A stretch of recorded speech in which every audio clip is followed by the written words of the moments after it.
Bismillah. Innal hamdalillah nahmaduhu wa nasta'inuhu wa nastaghfiruh wa na'udzu billahi min syururi anfusina wa min sayyiati a'malina may yahdihillahu fala mudhillalah wa may yudlil fala hadiyalah wa asyhadu an la ilaha illallah wahdahu la syarikalah wa asyhadu anna Muhammadan abduhu wa rasuluh amma ba'd. Alhamdulillah fi hadal yaumul itsnin ats-tsani asyr min syahri Ramadan 1444. Mazilna fi darsina fi kulliyatil hadis wal fiqh fil mabhath kitab al-akhbar as-sahihah fi ahkami siyami Ramadan, yang mana pada kesempatan hari ini kita masuk kepada perkara yang dimakruhkan, perkara yang baru. Al-amru sadis was-sabi' minal makruhat, perkara yang keenam dan juga yang ketujuh tentang perkara-perkara yang dimakruhkan dari berpuasa inda ulama as-salaf adalah duqu ta'am biduni hajah wa madghul 'ilq. Wa dalilu dhalik qabla an nadkhula ila dalil ma makna dzuqut ta'am. Mafhum min qawlihi dzuqut ta'am biduni hajah anna dzauqat ta'am la ba'sa bihi li hajah wa maslahah ka dzauqut ta'am li yunzar i'tidaluhu. Faidan al-asal dzuqut ta'am la ba'sa bihi khosatan lil ummahat, para ibu-ibu yang memasakkan makanan untuk kita. Dan begitupun seperti antum para santri, maka ummahat yang memasak di bulan puasa ini, jika tidak boleh untuk mencicipi makanan, maka kalian akan makan makanan hambar. Bisa jadi tidak ada rasa, karena Ramadan tidak boleh mencicipi makanan. Lalu bagaimana? Ya sudah, makanannya dibiarkan begitu saja. Kasih garam, ternyata terlalu asin, dan kurang garam, ternyata hambar, dan terlalu banyak gula menjadi terlalu manis. Maka permasalahannya di sini, boleh para ummahat untuk mencicipi makanan, lakin lihajah wa maslahah. Wa qad nassa salafun salih bihada, maka telah datang nas dari salafus saleh dengan sanad yang sahih. Qala Ibnu Abbas fi sahih al-Bukhari, la ba'sa an yatata'amal qadr al-qidr, maka tidak apa-apa untuk mencicipi makanan yang ada di kidr, yang sedang dimasak, ada di panci dan sebagainya. Maka disebutkan oleh Imam Al-Bukhari dalam keadaan mu'allaqan, qala Ibnu Abbas, faqad madha ma'ana fi darsina, di pelajaran kita tentang permasalahan hadis mu'allaq. Maka hadis mu'allaq asalnya adalah dhaif. Namun mu'allaqat fi sahih al-Bukhari qad rubama wasala huwa binafsih au tilmiduhu Muslim au fi kutubin ukhra.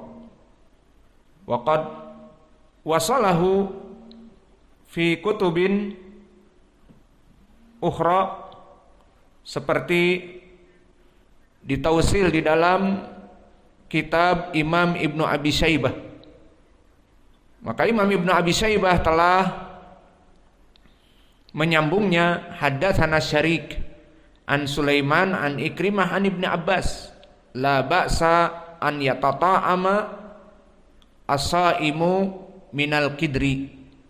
Maka sanad ini meskipun dhaif dan maknanya adalah tidak apa-apa bagi seseorang untuk memberikan cicipan makanan kepada makanan yang ada di qadr atau di kidr, di panci.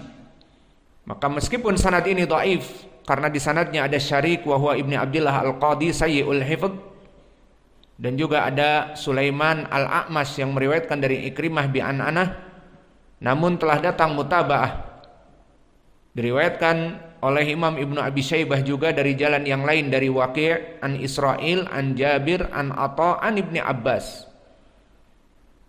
Dan di sini pun lafadznya sama, la ba'sa'an yaduqal khal aw syai' ma lam yudkhil halqahu wa huwa sha'im. Tidak apa-apa seseorang mencicipi cuka dan mencicipi apa saja selama tidak masuk kepada kerongkongan.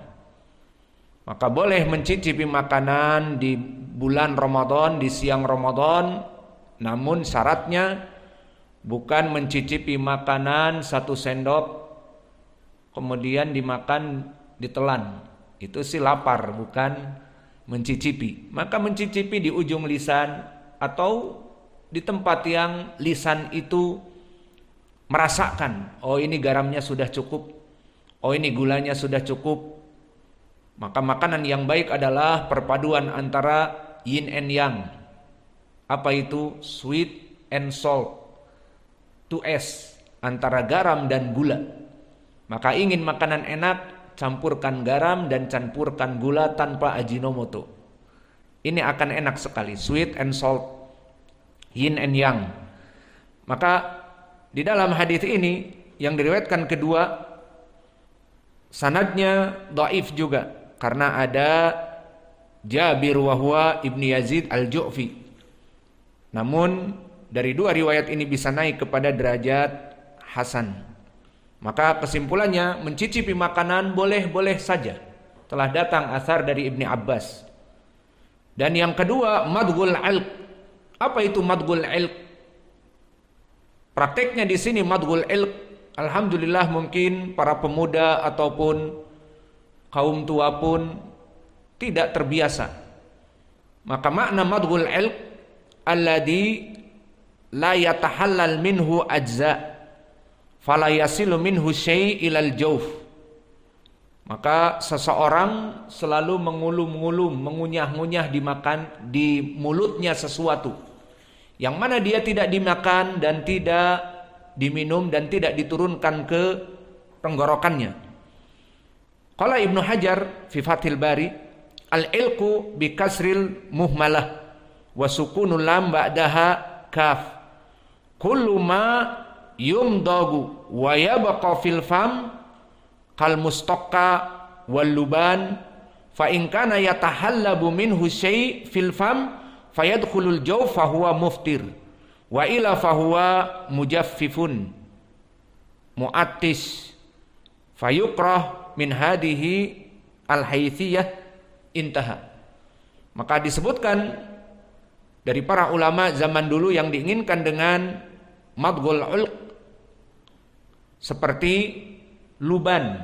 Dan luban itu di Arab banyak. Bentuknya dia seperti kemenyan dan dia diambil dari getah pohon. Maka kebiasaan dari Arab zaman dulu, mereka mengunyah-ngunyah cewing. Dan cewing di sini tidak untuk dimakan, hanya mengunyah. Dan rasanya pun hambar, tidak ada rasa stroberi, tidak ada rasa apple dan sebagainya. Lalu kebiasaan Arab ini apa? Ma'ruf. Di zaman dahulu, dari sarana menghafal Al-Quran dengan menguatkan hafalan, maka mereka mengunyah dari luban. Maka mereka mengunyah-ngunyah luban. Alhasil permasalahannya di sini, jika di bulan Ramadan maka dimakruhkan. Karena ditakutkan dari luban itu kemudian ada air riak, maka terminum, maka batal puasanya. Seperti itu. Kesimpulannya, permasalahan madghul ilq mungkin kita tidak pernah melihat dari orang-orang muda dan orang tua melaksanakan demikian. Kesimpulannya, dua perkara yang makruh di sini. Pertama, mencicipi makanan tadi dengan berlebih-lebihan bila hajah. Dan yang kedua madghul ilq. Maka telah datang dari salaf an Atha ibnu Abi Rabah dan Ibrahim an-Nakhai tentang karahiyah.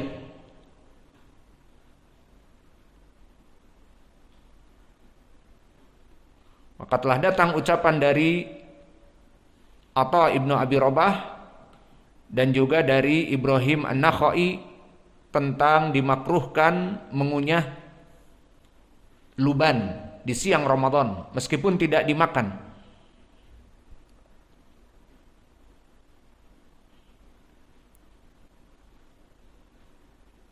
Maka wajhul karahah dari madghul ilq itihamuhu bil fitr wa yukhsha an yusilal jawfa. Maka yang pertama, kenapa dimakruhkan oleh para ulama orang-orang yang cewing mengunyah dari luban yang terbiasa dulu salaf, dikarenakan pertama ditakutkan dari mulutnya itu masuk ke jauf, ke kerongkongan, maka batal puasanya. Kemudian yang kedua, itihamuhu bil fitr. Karena kalau dia jalan-jalan sambil mengunyah-ngunyah, orang semua melihat, oh kamu ini nggak puasa. Kenapa? Itu di mulutmu, mengunyah-ngunyah makanan. Maka untuk menjauhi ini semua dimakruhkan oleh ulama. Dan permasalahan ini ada di salaf. Lihat yang memakruhkan siapa? Atha ibnu Abi Rabah dan juga Ibrahim ibnu Yazid an-Nakhai dari kelompok para tabi'in, menandakan bahwa perkara